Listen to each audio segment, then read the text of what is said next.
The leader of the World Economic Forum, Klaus Schwab, is working to make a so-called Fourth Industrial Revolution a reality, where, among other things, he envisions man and machine merging into a new kind of being that makes existing humans obsolete.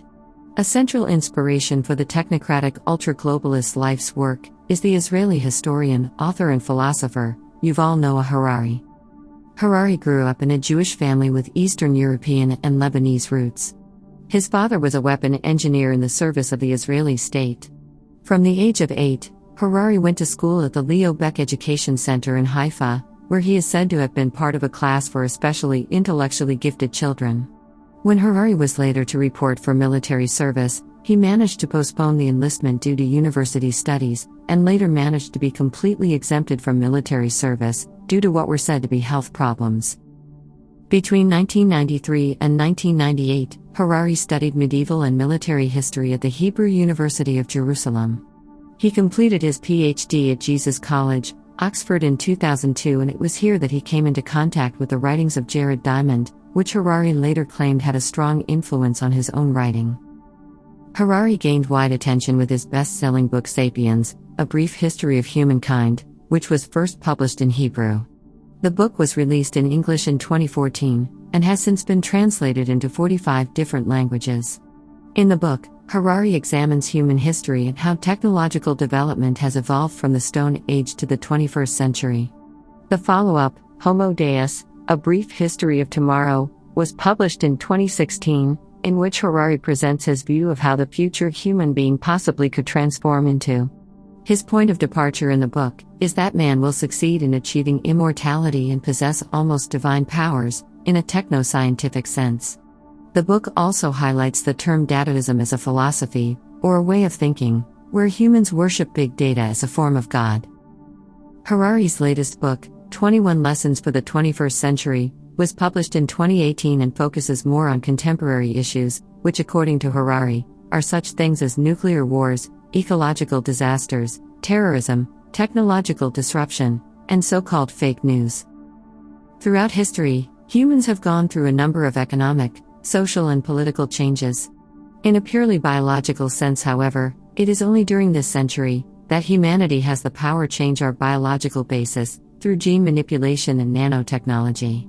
With this, and also through digital technology, says Harari, man will be able to be upgraded in different ways, just like a machine or computer. Therefore, according to Harari, Silicon Valley is today a more interesting place than many historical, religious and cultural places around the world, for example like ancient sites in, say, the Middle East. Engineers and developers at Google, Apple, and Microsoft create more than just technical products and algorithms, they also create new universal religions, which in turn bring happiness, prosperity and eternal life, says Harari. He also sees a big issue that is to come in the future, and that is all the physical humans that will become quote-unquote useless, since they do not have anything to offer, as a result of technological development. The big political and economic question in the future will be why we need people, or at least why we need so many people. The best answer so far is to keep them happy with the help of drugs and computer games, among other things, Harari says. Patrick Wood, editor-in-chief at Technocracy, among many other analysts, has pointed out that Harari is the main philosophical advisor to the infamous ultra-globalist Klaus Schwab's power network World Economic Forum, and also a key figure within the organization. The World Economic Forum has long advocated a global digital currency to replace physical money like notes and coins. In connection with this, they want to create a global digital ID system, something that, for example the vaccine passports, now has laid the foundation for. Harari believes that with these two systems working together, you can easily follow an individual's transactions and movement patterns, both in the physical and digital world. But following people's transactions and movements is, according to Harari, only the beginning of the new surveillance society.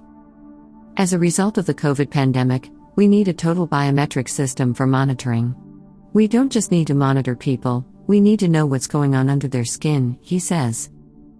However, Harari does not stop there, but claims that the 21st century will be the end of the era where man has access to his free will, and also the definitive end of his soul, where his body will rather become a manufactured product, and his consciousness uploaded to a digital cloud. This whole idea that people have souls and think that no one knows what's going on inside their head, and believing that they themselves choose who they vote for or which store they want to shop in, that time is over, Harari states.